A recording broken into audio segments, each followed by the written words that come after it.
O avião tocou o solo pouco depois das 6 da manhã. Era uma terça-feira cinzenta, e pela primeira vez em muito tempo eu me sentia leve. Leve não como alguém que deixou problemas para trás, mas como alguém que sobreviveu ao tipo de espera que só a morte costuma encurtar. A cirurgia nos Estados Unidos havia sido um sucesso. 3 meses antes, eu embarcara com uma mochila pequena, os exames amassados dentro de um envelope e um único bilhete de ida. Quando o médico me disse que eu teria apenas algumas boas chances de voltar, entendi que, se conseguisse, tudo o que viria depois seria bônus. E ali estava eu, com os pontos internos ainda em cicatrização, o corpo cansado, a memória um pouco embaralhada pelos remédios, mas vivo, e voltando para casa. Pensei muito na chegada. Imaginei meu filho no portão de desembarque, talvez com um cartaz bobo como nos filmes, ou minha neta correndo com os bracinhos abertos. Até cogitei uma surpresa da minha nora, apesar de saber que gestos dela costumavam vir com mais cálculo do que afeto. Mas o portão estava vazio. Nenhuma placa, nenhum abraço, ninguém. Apenas um motorista de aplicativo com um papel amassado onde estava escrito meu sobrenome incompleto e uma mensagem de voz automática do meu filho dizendo que um imprevisto de última hora o impediu de ir. Entrei no carro sem dizer palavra. O caminho de volta foi longo. Não porque o trajeto fosse grande, mas porque cada esquina que eu conhecia tão bem parecia agora atravessada por um silêncio estranho. Olhava pela janela e tudo me parecia ligeiramente deslocado, como se eu estivesse visitando uma réplica da minha cidade, e não ela de fato. Quando o carro parou em frente à casa, senti o baque real da ausência. Meu carro não estava na garagem. O mesmo carro que usei por quase uma década, aquele que deixei estacionado com o tanque cheio e a chave escondida no mesmo lugar de sempre, estava simplesmente ausente, como se nunca tivesse existido. Desci devagar, carregando minha mala pequena e a pasta com documentos médicos. Toquei a campainha porque esqueci, por reflexo, que tinha a chave no bolso. Nenhuma resposta. Usei a chave. A porta rangeu como se estivesse há dias sem ser aberta. Lá dentro, o cheiro era o mesmo. Um perfume adocicado que minha nora insistia em borrifar nos corredores, sempre forte demais. Ouvi passos no andar de cima, vozes abafadas, depois silêncio, como se alguém tivesse se escondido ao ouvir o clique da porta. Coloquei a mala ao lado do sofá e sentei. O corpo pesava mais que o normal, mas ainda assim havia algo mais incômodo. Aquela sensação de que, apesar de tudo, eu estava entrando num lugar que já não me pertencia. Fiquei ali por uns 5 minutos antes de ver meu filho descer. Estava com o cabelo bagunçado, uma camiseta desbotada e o celular na mão. Me olhou como se eu tivesse voltado 2 dias antes do esperado, ou como se tivesse voltado ponto final. Não houve abraço. Nem mesmo um sorriso direito. Apenas um, chegou, né? Meio sem vida. Respondi com um aceno e perguntei do carro. Ele hesitou por uma fração de segundo. Coçou a cabeça, desviou o olhar, mas antes que dissesse qualquer coisa, minha nora apareceu no topo da escada. E foi ali que senti, pela primeira vez, que havia algo profundamente errado. Ela não fingiu surpresa, nem felicidade. Apenas cruzou os braços e disse, com a mesma voz que usaria para reclamar de uma compra errada: "A gente achou que você não ia voltar." Fiquei parado. Era como ouvir uma frase que não se encaixava na realidade. Achei que fosse brincadeira, mas ninguém riu. O clima estava seco, amargo. Algo entre culpa e impaciência. Seu carro, a gente usou como garantia de um negócio. Depois a gente explica. Depois a gente explica. Como se fosse um livro que pudesse ser deixado para depois. Como se meu carro, meu bem, meu símbolo de independência tivesse virado moeda de troca sem que eu soubesse. Foi aí que me levantei. O coração ainda machucado da cirurgia batia acelerado, mas o rosto se manteve firme. Olhei para os dois e percebi algo nos olhos deles. Não arrependimento, não dor. Apenas a esperança de que eu fosse aceitar calado. Mas alguma coisa dentro de mim, algo que eu mesmo achei que tivesse morrido junto com as anestesias e os cortes, acordou. Não era raiva, era lucidez, a mais clara que já tive. Não gritei, não chorei. Apenas respirei fundo e repeti uma frase que, mesmo sem eu saber ainda, começaria a mudar tudo. Vocês não fazem ideia do que perderam. Eles se entreolharam. Minha nora mordeu o lábio. Meu filho abaixou os olhos. E pela primeira vez naquela manhã, fui eu quem teve o controle do silêncio. Fui para o meu quarto sem dizer mais nada. O mesmo quarto de antes, ou pelo menos o que restava dele. A cômoda havia sumido. O abajur ao lado da cama tinha sido trocado por um mais moderno, mas de luz fria, impessoal. O porta-retratos com a foto da minha falecida esposa, que ficava na estante baixa ao lado da televisão, também não estava mais ali. No lugar, havia um vaso decorativo de vidro, vazio. As paredes estavam nuas, como se alguém tivesse apagado os últimos vestígios de que ali já vivera alguém. Alguém como eu. Sentei na beira da cama e permaneci assim por um tempo, encarando a mala ainda fechada. Eu não sabia se desfazia a bagagem ou se fingia que estava só de passagem, porque era assim que me tratavam, como se minha estadia ali fosse temporária e indesejada. Levei 2 dias para perguntar sobre o carro de novo. No primeiro, evitei qualquer conversa. Eles também não puxaram assunto. As refeições vieram separadas, como se aquela casa agora tivesse regras diferentes, horários diferentes, presenças diferentes. Almoçavam no quintal ou pediam comida e comiam no quarto com a porta encostada. À noite a TV era mantida alta o suficiente para eu ouvir as vozes de um programa qualquer, mas baixa o bastante para que não parecesse um convite. No segundo dia fui até a garagem. Não havia nada. Nenhum objeto meu. Nenhum item guardado. Nem o cheiro familiar da borracha dos pneus. Nem a poeira dos meus antigos sapatos que sempre deixava num canto. Estava tudo limpo, quase estéril, como se a ausência do meu carro fosse uma escolha estética. Ao voltar para dentro, encontrei meu filho na cozinha, preparando café. Ele olhou de relance, murmurou um bom dia que mais parecia uma formalidade esquecida, e continuou mexendo a colher no fundo da caneca. Foi ali que perguntei: "E o carro?" Ele respirou fundo, como quem se preparava para falar algo que já ensaiou antes. "Olha, pai, a gente teve que usar ele como garantia. Foi uma decisão difícil. Eu apenas fiquei parado, esperando a parte que importava." Ele não completou de imediato. Desviou o olhar. Foi para ajudar a Carol. Carol, minha nora. A mesma que 2 dias antes me disse com naturalidade que achava que eu não voltaria. Ela desceu a escada naquele momento, como se tivesse sido invocada pela menção do próprio nome.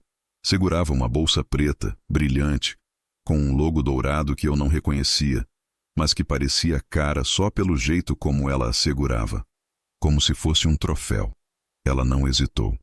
"Eu precisei vender algumas coisas do seu nome, tá? Você estava fora, doente, internado, e ninguém sabia se voltaria. O carro era um bem parado. A gente achou melhor usar." Eu fiquei imóvel. Não pela surpresa, porque àquela altura eu já sabia que algo havia sido feito sem minha autorização, mas pela frieza com que ela falava, como se fosse normal, como se a possibilidade da minha morte justificasse antecipadamente o roubo. E sim, chamei aquilo de roubo, porque não há outro nome quando alguém vende o que não é seu e ainda espera gratidão. Meu filho, tentando amenizar, colocou a mão no ombro dela. Ela precisava mais, pai. Sabe como é? É a bolsa dos sonhos dela. Um investimento. E o carro? Bom, você podia não voltar. A frase ficou suspensa no ar. Você podia não voltar. Como se a possibilidade da minha morte autorizasse o saque. Como se a dúvida sobre a minha sobrevivência tivesse servido de senha para acessar minha vida e esvaziá-la com luvas cirúrgicas. Eu não falei nada naquele momento. Apenas observei. Observei o modo como ela ajeitava a alça da bolsa no ombro, como se aquilo fosse um marco. Observei meu filho, tão distante do menino que um dia eu embalei no colo, agora incapaz de perceber o que aquilo significava. Eles achavam que eu engoliria seco, que eu ficaria calado como sempre, que o velho doente, que passou meses numa maca, com medo de não voltar, agora aceitaria a mutilação de sua dignidade como se fosse apenas mais uma conta a pagar. Mas ali, diante daquela cena, eu lembrei do que ainda estava guardado na pasta vermelha. Dos documentos que provei, assinei, atualizei antes de embarcar. E percebi que eles tinham cometido um erro. Eles tinham esquecido que eu ainda existia. E mais, Tinham esquecido quem eu era antes de adoecer. Respirei fundo. E naquele silêncio onde qualquer pai comum talvez reagisse com fúria ou com lágrima, eu escolhi a única reação que me cabia. O olhar firme. E a frase exata. Uma frase composta de 6 palavras, que naquele momento eles não entenderam, mas que muito em breve entenderiam. Eu só estava esperando vocês primeiro. Minha nora apertou a bolsa contra o corpo. Meu filho franziu a testa. Perguntaram se eu estava bem, se queria sentar, se tinha entendido mal. Eu sorri, porque agora eu é que estava no controle da espera. Naquela noite não jantei com eles, nem por orgulho, nem por raiva, apenas porque já estava claro que minha presença à mesa agora era um desconforto que eles não sabiam como disfarçar. Deixaram o jantar pronto, ao menos. Arroz branco, peito de frango e salada sem tempero. Colocaram tudo em potes, organizados como se estivessem montando marmitas para um inquilino temporário. Comi devagar, em silêncio, enquanto do lado de fora a televisão vazava risadas de um programa de auditório. A casa toda parecia dividida em zonas. Uma para eles, outra para mim. Voltei para o quarto e revisei novamente os papéis da pasta vermelha. Não por dúvida. Eu sabia exatamente o que havia lá. Mas precisava sentir novamente o peso do que carregava.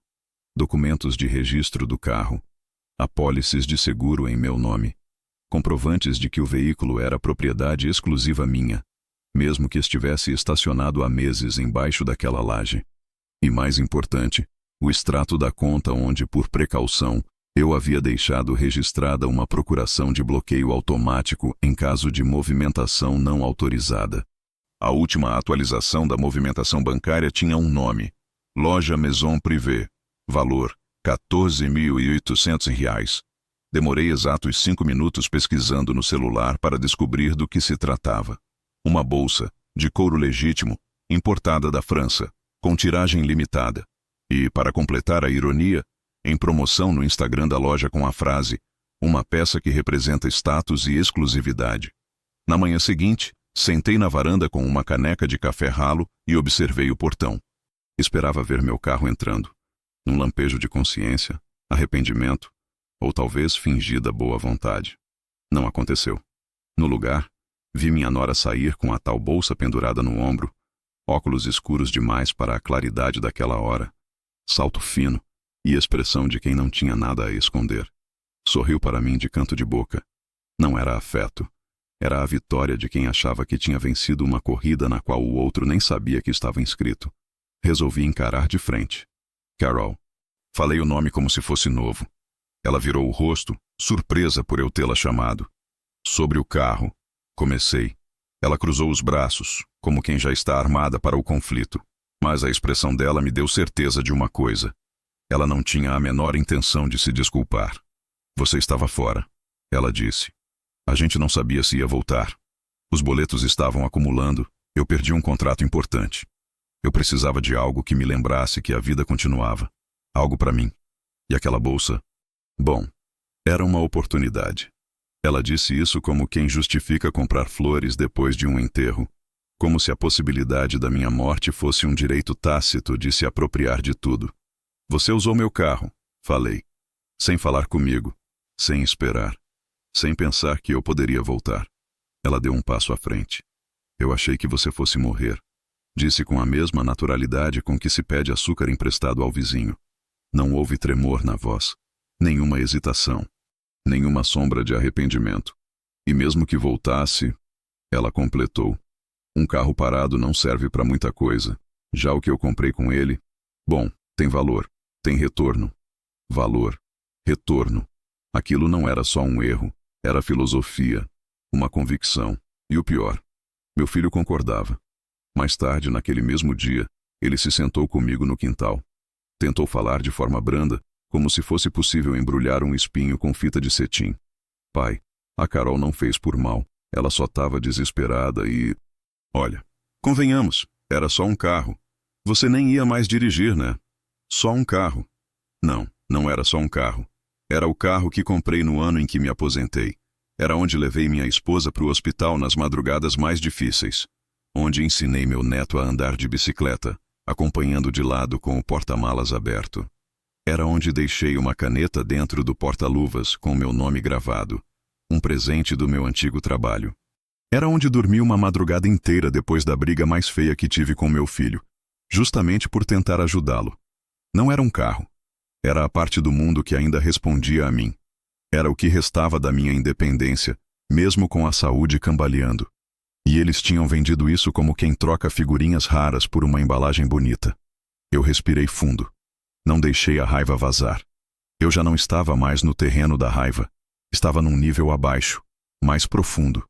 O da frieza lúcida. Vocês venderam o que era meu, falei. E agora estão querendo que eu aceite como se fosse favor. Meu filho suspirou. Ela precisava mais do que você. Foi essa frase. Essa. Como se eu já tivesse vivido o bastante. Como se meus últimos anos devessem ser ofertados em sacrifício para o conforto alheio.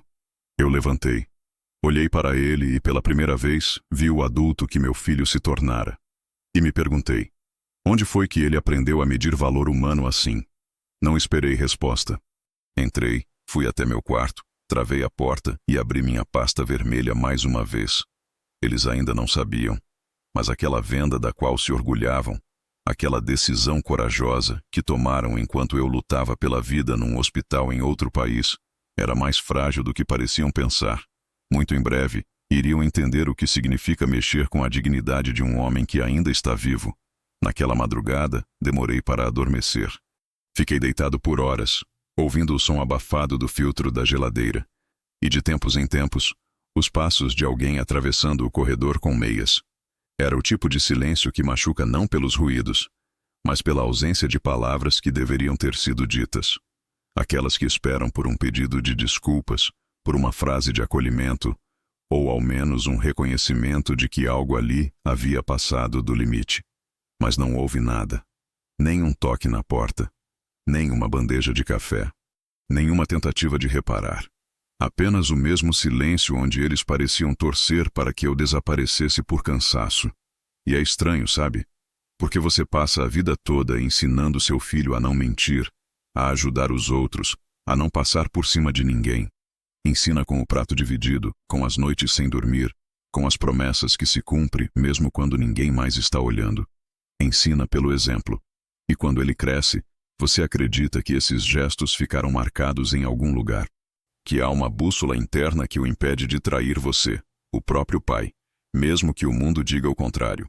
Mas ali, sentado no canto do quintal no dia seguinte, com uma xícara de café amargo nas mãos e a cabeça girando mais pela decepção do que pelos remédios, eu vi com clareza. Ele tinha escolhido, não por impulso, não por desespero, mas por conveniência. Foi depois do almoço que tive certeza. Ele se aproximou com um tom calmo demais, o tipo de calma que vem de quem já decidiu ignorar o peso do que fez. Sentou-se ao meu lado como se fôssemos apenas dois homens adultos conversando sobre o tempo. Pai, eu queria que você entendesse o nosso lado. Você esteve fora por meses. A gente estava num aperto real. E a Carol, ela estava muito mal com tudo. Teve crise de ansiedade, começou a tomar remédio. Ela precisava se sentir segura, bonita de novo. Aquela bolsa foi a forma dela se reconectar. Olhei para ele em silêncio. E outra coisa, continuou. Você sempre foi muito prático. Nunca ligou para essas coisas materiais. Sempre viveu com pouco. Eu pensei que não ia ligar. Eu respirei fundo. Porque ali, naquela fala, estavam duas traições. A primeira era a venda do carro. A segunda era mais sutil, mas talvez ainda mais grave. O modo como ele me rebaixava ao papel de alguém que não precisava mais ser considerado. Como se por ser simples, por não reclamar, por aceitar as coisas com dignidade, eu fosse automaticamente descartável. Você pensou que eu não ia ligar? Perguntei. Você pensou. Ou você quis não pensar? Ele desviou os olhos. Você sabia que eu ainda era dono daquele carro, que ele estava no meu nome, que não podia ser vendido sem meu consentimento. Você sabia, e mesmo assim deixou. Ele franziu a testa como se quisesse argumentar, mas eu levantei a mão. Uma vez só. E ele calou. Você sabia, filho. E mesmo assim fez silêncio. Isso não é erro, isso é escolha. O que me doía mais não era a bolsa, nem o carro, nem sequer a frase da Carol dizendo que achou que eu fosse morrer. O que me doía era o fato de que, quando a chance apareceu, Meu filho não hesitou em me colocar do lado de fora. Não fisicamente, claro. A porta estava aberta. A cama estava feita. Mas ele me colocou para fora daquilo que um pai deveria ocupar por direito. O lugar de confiança. O lugar de prioridade. Ele me colocou como pano de fundo. Como uma lembrança incômoda de um passado que agora era empecilho para a estética deles. Pai, eu não queria que isso virasse um problema. A gente pensou que você entenderia. Eu olhei para ele.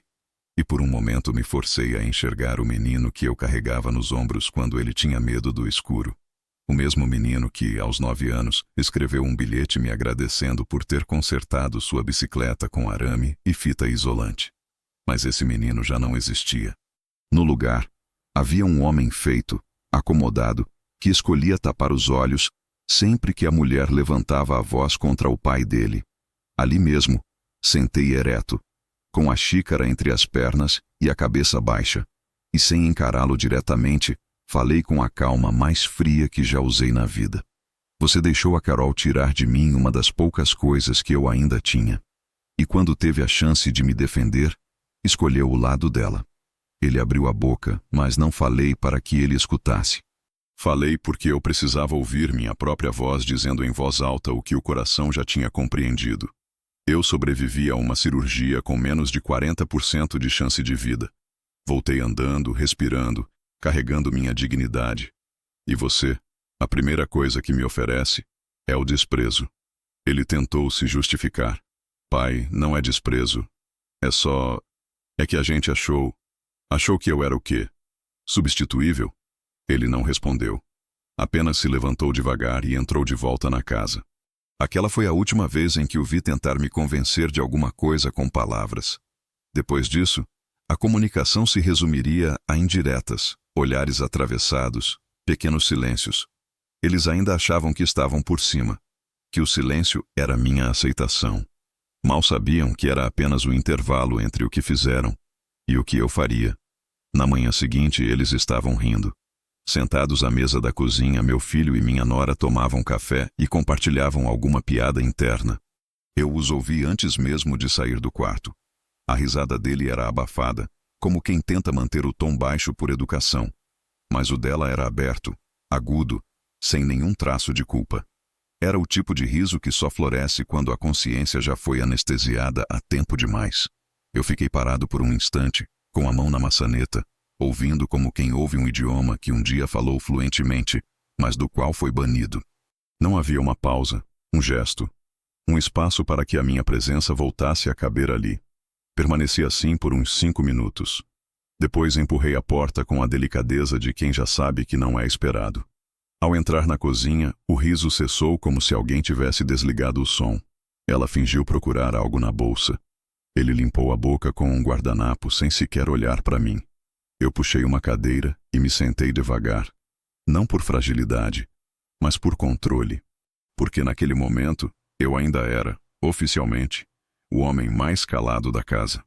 E isso por si só os deixava desconfortáveis. Comi 2 fatias de pão seco e tomei o café gelado da garrafa térmica esquecida no canto da pia. Eles não ofereceram nada. Mas o silêncio, aquele sim, estava servido à vontade. Quando terminei, coloquei a caneca na pia com cuidado. Me voltei para os 2, que agora estavam em seus celulares, fingindo normalidade. Foi então que falei, não alto, não agressivo, mas do modo como se sussurra uma sentença já proferida. Eu só estava esperando vocês primeiro. 6 palavras. Apenas isso. E foi como deixar cair uma pedra dentro de um poço fundo. O eco demorou a vir, mas quando veio, foi definitivo. Minha nora ergueu os olhos, em um sobressalto quase imperceptível. Meu filho franziu o senho, tentando decifrar o que aquilo significava. Mas o olhar dela... o olhar dela foi o primeiro a entender. Porque mulher sabe. Ela sentiu que aquilo não era uma frase qualquer. Era uma advertência travestida de gentileza. Um anúncio de que o jogo havia virado e que a próxima jogada não estaria mais nas mãos deles. Ela se levantou. Rápida demais. Disse que precisava sair, que tinha uma reunião, que talvez voltasse só à noite. Ele ficou ali, como se ainda tentasse encontrar algum caminho de volta para uma conversa que nunca mais aconteceria. Me perguntou se eu precisava de alguma coisa. Respondi que não, que agora eu tinha exatamente o que precisava. Passei o resto da manhã no meu quarto. Reorganizei os papéis na pasta vermelha, imprimi uma nova via do extrato de transferência que fiz meses antes, do valor total da minha poupança para uma conta separada, de titularidade exclusiva. Localizei os recibos do carro, o histórico de manutenção e, mais importante, a cópia da queixa que registrei discretamente no consulado americano antes de embarcar de volta. Uma recomendação de cautela jurídica, caso houvesse qualquer tipo de movimentação indevida em meus bens durante minha ausência. Eles não sabiam que eu havia tomado precauções. Achavam que estavam lidando com um velho qualquer, adoecido, perdido entre cirurgias e morfina. Mas o que não sabiam é que um homem que sobrevive à mesa de cirurgia com a consciência desperta não volta igual. Ele volta enxergando as frestas por onde antes passava só confiança cega. E volta com tempo. Muito tempo. Tempo para pensar, para planejar, para se lembrar de tudo que ficou mal explicado. De toda a gentileza disfarçada de condescendência. De toda a ausência de cuidado travestida de praticidade. No final da tarde, fui até o escritório de um advogado conhecido. Levei os documentos, entreguei a ele com a calma de quem não precisa mais provar nada a ninguém. Ele leu em silêncio, assentiu algumas vezes. Perguntou se eu queria entrar com ação imediata. Respondi que não. Ainda não. O que eu queria era deixar tudo pronto. E mais do que isso, registrar, oficialmente, que a venda do veículo havia sido feita sem meu conhecimento, sem autorização, e com uso indevido de minha identidade. O senhor quer notificá-los agora? Ele perguntou. Sorri. Quero que sintam o mesmo que me fizeram sentir, o silêncio antes da queda. Voltei para casa com os documentos renovados, reconhecidos em cartório, e um envelope lacrado que carreguei como se fosse uma peça de dominó. Só faltava saber quando e onde tocaria o chão. Ao entrar, a casa estava vazia. Nenhum barulho, nenhuma luz acesa. Apenas uma sacola na cozinha com 2 embalagens de comida asiática e um bilhete colado à geladeira. Pai, amanhã conversamos com calma. Era a letra do meu filho, e era tarde demais para isso. Deitei cedo. E pela primeira vez desde que voltei dos Estados Unidos, dormi direto. Sem remédio, sem interrupção. O corpo já não doía tanto, e o coração, embora mais duro, batia com firmeza. No dia seguinte, quando acordei, eles ainda estavam dormindo. Sentei na varanda com uma nova cópia da queixa em mãos, observando os pássaros que pairavam nos fios de eletricidade. Pensei em como o tempo tem o dom de mostrar quem são as pessoas, e como a ausência de reações costuma ser mais eloquente do que qualquer discurso inflamado. A casa seguia calma, mas o que eles não sabiam era que a tempestade já estava armada, e ela não viria com gritos nem com escândalos. Ela viria como tudo o que eles nunca aprenderam a reconhecer. Com silêncio, papel timbrado e consequência. Na maior parte da minha vida, nunca fiz questão de manter documentos em ordem por vaidade ou desconfiança. Era hábito, só isso. Quando minha esposa ainda era viva, ela costumava brincar dizendo que minha pasta vermelha era mais organizada que a gaveta do gerente do banco. Você guarda até recibo de cafezinho, ela dizia rindo. Eu ria junto, mas nunca joguei nada fora. Talvez fosse coisa de quem cresceu pobre. A gente aprende que qualquer papel pode ser o fio que nos separa da injustiça. E foi exatamente esse instinto que me salvou agora. Naquela manhã, enquanto o sol ainda batia fraco sobre o muro da garagem vazia, eu sentei na mesa da sala com a pasta aberta. A casa ainda dormia. E ao meu redor havia apenas a solidão confortável de quem sabe que o que está prestes a fazer é o certo, mesmo que doa. Ali, entre comprovantes amarelados e contratos impressos com letra pequena, estava ele. O documento que eles esqueceram que existia. O carro, aquele mesmo que foi vendido sem meu consentimento para pagar uma bolsa de luxo, ainda estava, legalmente, em meu nome. Totalmente. E mais do que isso, um termo de alienação registrado com cláusula de reversão automática, em caso de venda indevida, ou uso como garantia não autorizada. Era um daqueles documentos que ninguém lê até que seja tarde demais. Eu só o fiz por insistência de um amigo da época do trabalho, que me acompanhou até o cartório anos atrás. Faz isso, mesmo que nunca precise. ele disse. E agora, ali estava eu, segurando aquele papel como se fosse um mapa para sair de um campo minado. Na mesma pasta estava outro detalhe que poucos sabiam: a cópia do seguro patrimonial com cláusula de proteção contra transações fraudulentas, atrelado à conta pela qual o imposto do carro era debitado. Essa conta, por sua vez, havia sido movida antes da minha viagem para uma instituição diferente, em meu nome exclusivo. E foi ela que notificou o movimento estranho: a tentativa de repassar a titularidade do carro sem minha presença física. Por algum motivo que escapou à atenção da Carol, o cartório onde ela tentou autenticar a transferência pediu um comprovante adicional que ela não conseguiu entregar. O que aconteceu depois? Simples. Ela falsificou a assinatura. O documento foi digitalizado, anexado e enviado com pressa, como quem quer se livrar de um cadáver. Mas o sistema cruzou a assinatura com outros registros meus arquivados e encontrou divergência. Resultado: o cartório arquivou a tentativa como suspeita de falsidade e notificou automaticamente a seguradora, conforme as novas diretrizes de segurança digital. Ninguém me ligou enquanto eu estava fora porque a conta estava vinculada ao meu e-mail pessoal, o mesmo que eu, por prudência, só fui acessar de volta no Brasil. E lá estavam os alertas.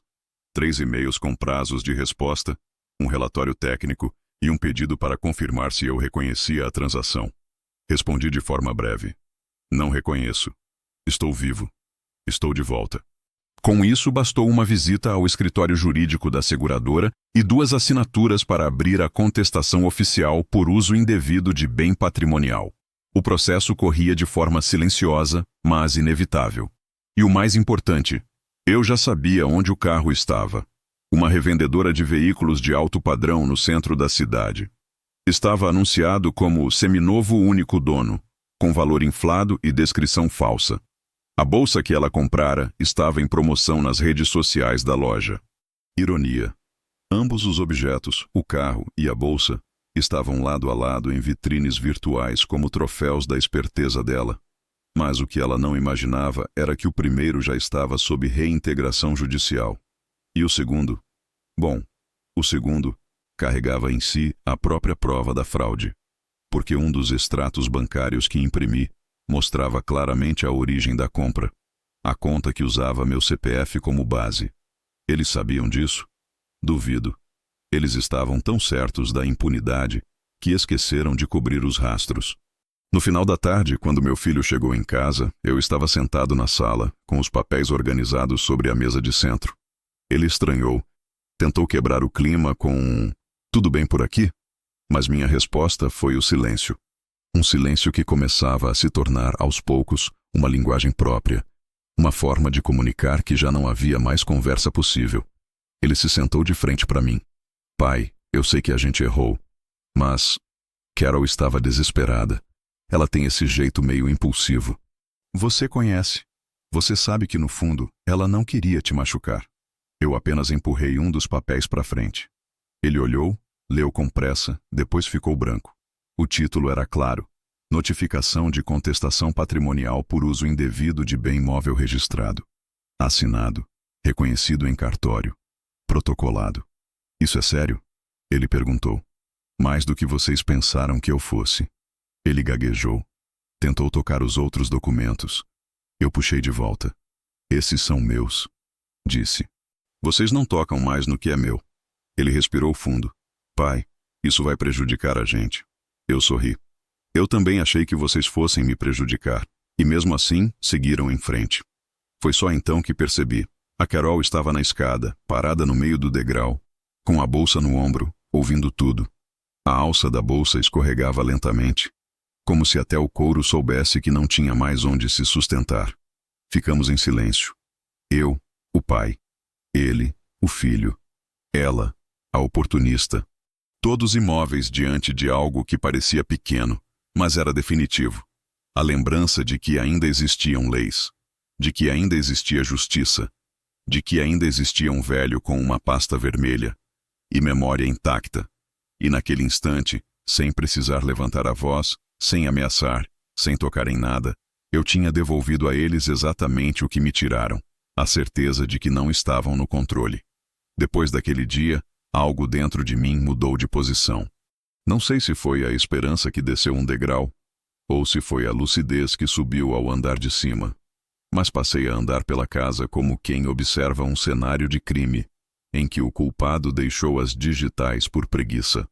A cada gesto, a cada frase casual do meu filho ou da minha nora, algo parecia falseado.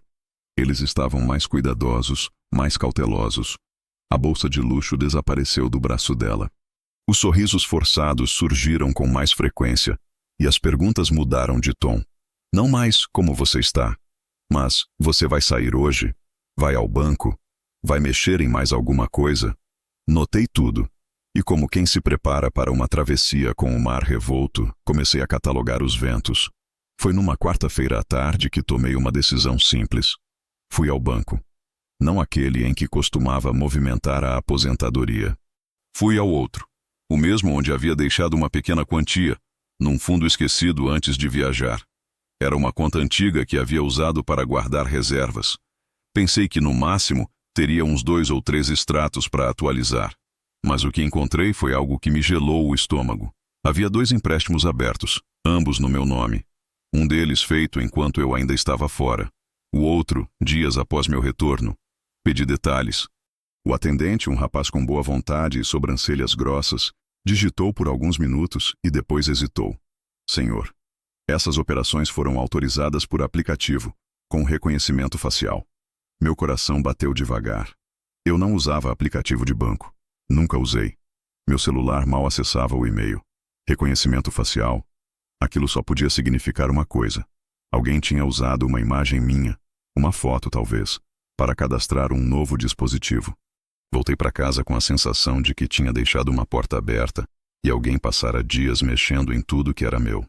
No dia seguinte, levei o caso à delegacia. Abri boletim de ocorrência. Solicitei investigação por uso indevido de identidade. Fui orientado a requisitar os logs das operações junto ao banco, registros de IP, horário, localização. Tudo seria formalizado. Mas uma coisa já era certa. Eu não estava lidando apenas com uma decisão impulsiva da Carol. Aquilo era premeditado, articulado e principalmente recorrente. Ao chegar em casa, sentei na mesa da cozinha e abri a caixa de correspondências antigas. Comecei a revisar contas de luz, água, telefone fixo. Alguns boletos estavam em meu nome, mesmo de serviços que não usava. Um plano de TV por assinatura, 2 linhas de telefone celular adicionais, até mesmo uma compra parcelada em meu CPF de um eletrodoméstico de alto padrão. Tudo isso acumulado por meses.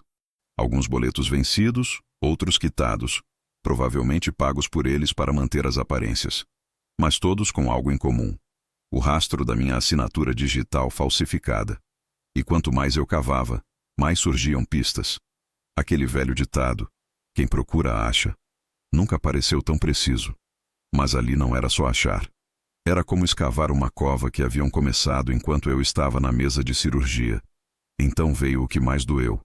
Um extrato de saque feito da conta da aposentadoria, 2 dias antes da minha volta. Um valor alto, quase todo o saldo. Motivo? Um investimento em fundo privado. A assinatura do termo era uma reprodução da minha caligrafia antiga, perfeitamente imitável, por quem já me viu assinar centenas de bilhetes de aniversário e autorizações de escola. Eles não tinham só vendido meu carro. Eles estavam vendendo a minha vida aos pedaços. De volta à sala, deixei um dos papéis escorregar propositalmente sobre a mesa, dobrado. Meu filho passou, viu, parou por um segundo, fingiu não ter interesse. Mas o modo como os olhos dele piscaram 2 vezes foi tudo o que eu precisava. Mais tarde, no jantar, ele puxou conversa. Disse que estava pensando em retomar aquele plano antigo de abrir um pequeno negócio. Um café, talvez. Algo que pudesse chamar de nosso. Achei curioso o nosso. Respondi com um, é uma boa ideia. E nada mais. Naquela noite, deitado na cama, fiquei olhando para o teto. Pensei em como alguém que você colocou no mundo pode, aos poucos, começar a cavar sua ausência em vida. E em como é fácil, para quem é ingênuo, acreditar que a crueldade só se manifesta em gritos. Às vezes, ela vem em forma de extrato bancário. Às vezes, em silêncio compartilhado. Mas o que eles ainda não sabiam era que eu não estava mais sozinho.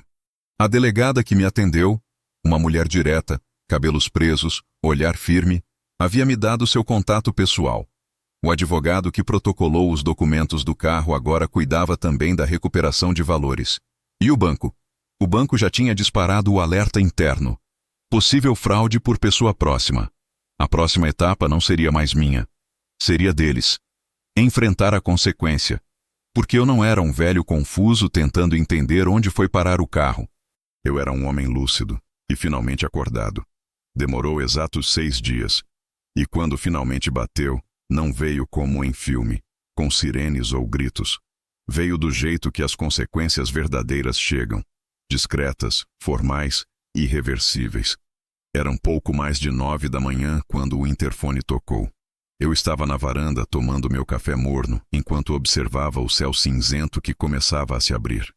A voz do porteiro do outro lado era respeitosa, mas carregava aquela hesitação que só aparece quando alguém sabe que o dia de uma família está prestes a virar pelo avesso. Senhor, chegaram 2 pessoas aqui, uniformizadas, com documentação. É da justiça. Disseram que tem autorização para notificar a residência. Apenas respondi. Pode deixar subir. Estavam esperando? Estavam, eu disse. Fechei a pasta vermelha. Respirei fundo e esperei. 2 oficiais, uma mulher e um homem. Ambos educados, objetivos, experientes no olhar de quem já viu muita gente surpresa fingir calma. Mostraram os documentos. Fizeram as perguntas protocolares. Me informaram do teor da notificação, abertura de investigação por uso indevido de identidade, estelionato contra idoso, apropriação de bens sem consentimento legal e falsidade ideológica.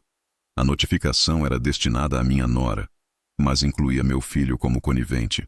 Não acusação direta ainda, mas menção explícita à possibilidade de envolvimento com conhecimento e consentimento. Assinei o recebimento como testemunha. Não por prazer, mas por justiça. Era o mesmo nome que usaram indevidamente para abrir contas, pegar empréstimos, comprar eletrônicos, contratar serviços. Agora estava ali, naquele papel, dizendo algo simples. Basta. Os 2 oficiais pediram para que ela fosse chamada. Não fui eu quem chamou. Apenas deixei a porta aberta. Ela desceu depois de alguns minutos. Rosto inchado de quem dormiu pouco ou chorou muito, difícil distinguir.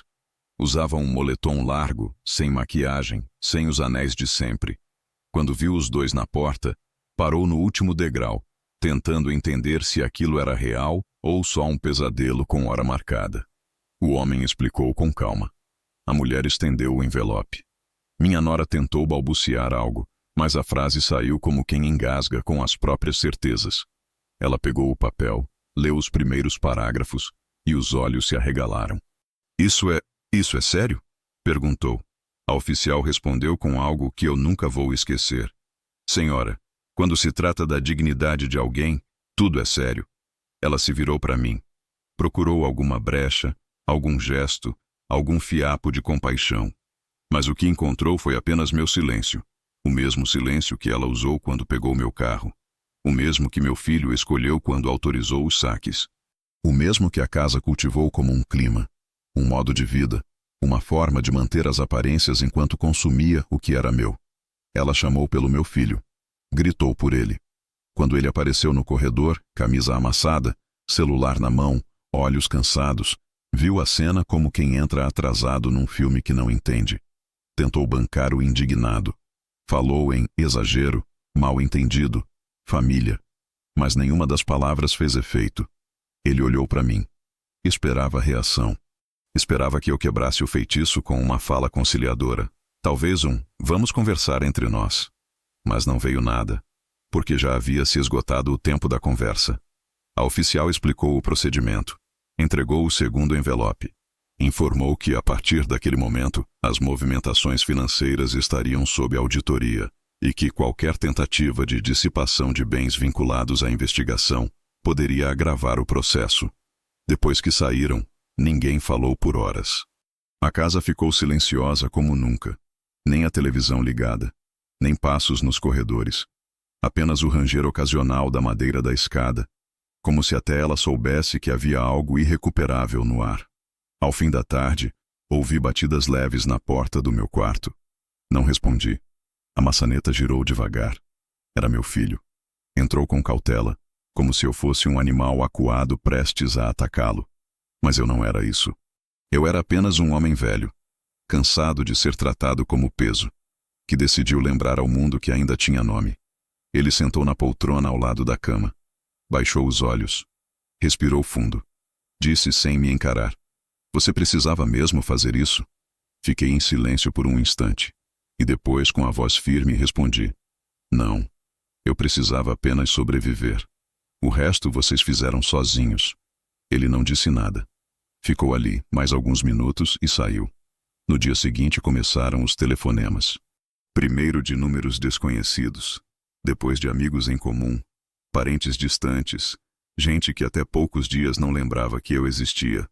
Todos preocupados, confusos, surpresos, nenhum perguntando o que tinha acontecido de verdade. Eles não sabiam, mas aquilo não era vingança. Era sobrevivência com recibo. E o pior para eles, o mais difícil de suportar, era saber que pela primeira vez em muito tempo eu tinha agido. Não como o velho manso que eles usavam como trampolim, mas como um homem inteiro, e em silêncio. Quando eles saíram pela manhã, percebi que algo havia mudado na forma como fechavam a porta. Não era mais aquele gesto automático e seguro de quem se sente dono da casa. Era um movimento tenso, desacelerado, como se esperassem a qualquer momento o som de um carro oficial no portão, uma ligação inesperada, um vizinho curioso com perguntas nas entrelinhas, e estavam certos em temer. Até então, tudo o que acontecera corria em silêncio, em papéis. Mas os papéis, ao contrário do que eles acreditavam, têm voz. E a minha pasta vermelha falava alto. Foi numa quinta-feira, 3 semanas depois da entrega oficial das notificações. O relógio marcava 14h17, quando recebi a primeira ligação do meu advogado. "Senhor Amadeu, boa tarde. A audiência de conciliação preliminar foi protocolada, e como esperávamos, a parte adversa já manifestou recusa em reconhecer qualquer responsabilidade. O juiz decidiu autorizar a exibição da documentação em caráter público, em sessão única. Será na segunda-feira, e a imprensa pode comparecer." Agradeci com poucas palavras. Não perguntei se eles seriam intimados. Sabia que seriam. E eles sabiam o que estava prestes a acontecer. Mas o que ninguém esperava era que, na manhã da audiência, a revendedora onde o carro foi colocado à venda publicou uma nota pública em seu site.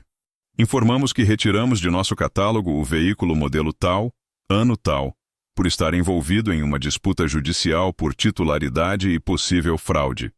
Era uma frase seca, técnica, mas que dizia muito para quem lia nas entrelinhas. No mesmo post, anexaram a imagem do anúncio original, aquele onde o carro aparecia com a frase "único dono, quilometragem baixa, excelente estado de conservação." O anúncio trazia como vendedor principal um nome falso, mas a imagem mostrava minha garagem, a fachada da minha casa, e ao fundo, a sombra de alguém segurando as chaves. Eles tinham se exposto sem querer. Tinham sido os próprios autores da cena do crime. Na manhã da audiência, minha nora foi sozinha. Usava roupas discretas, o cabelo preso. Mas ao entrar na sala de audiência, se deparou com um jornalista de um canal local. Ele não estava ali por acaso. A imprensa havia começado a acompanhar o caso como mais um daqueles exemplos de fraudes silenciosas dentro da família. E o que era um processo cível começava a ganhar contornos morais. Ela tentou esconder o rosto, evitou a câmera, mas bastou o repórter ler em voz alta o motivo da audiência: apropriação de bens e uso indevido de identidade de idoso em recuperação cirúrgica, para que o constrangimento virasse uma muralha. Meu filho não foi. Alegou compromisso inadiável, mais uma escolha. Na sessão, o juiz ouviu os argumentos da minha representação legal. O advogado leu com precisão cirúrgica todos os trechos das mensagens enviadas por ela ao banco, as tentativas de login com reconhecimento facial, os cadastros de compras feitas com meu nome e CPF. Apresentou a assinatura falsa, apontou a compra da bolsa como o estopim simbólico da quebra de confiança. Mas foi quando exibiu a imagem da câmera de segurança da loja, o momento em que ela assina a nota fiscal da compra com um sorriso no rosto, que o silêncio na sala ficou sólido. Era a prova viva do que eu vinha dizendo desde o início. Eles não apenas usaram o que era meu, eles celebraram isso. Exibiram como conquista. A bolsa foi anexada como item de prova. A loja informou que, por política interna, aceita devolução apenas mediante comprovação de origem lícita. O juiz determinou o bloqueio da peça como bem adquirido em possível fraude. E o mais importante, deferiu, em caráter liminar, a reavaliação da titularidade da conta conjunta de aposentadoria e a devolução dos valores sacados indevidamente. Tudo isso lido em voz alta, em público, diante de estranhos. Quando ela saiu da sala, o jornalista se aproximou.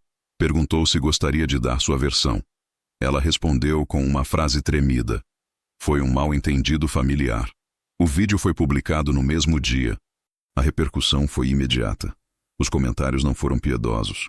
Enquanto o pai fazia cirurgia, ela fazia compras. O que mais você precisa para chamar isso de traição? Tem gente que merece perder tudo. Meu filho me ligou no dia seguinte. Não atendi. Depois mandou uma mensagem. Dizia: você não tinha que ter deixado isso virar público.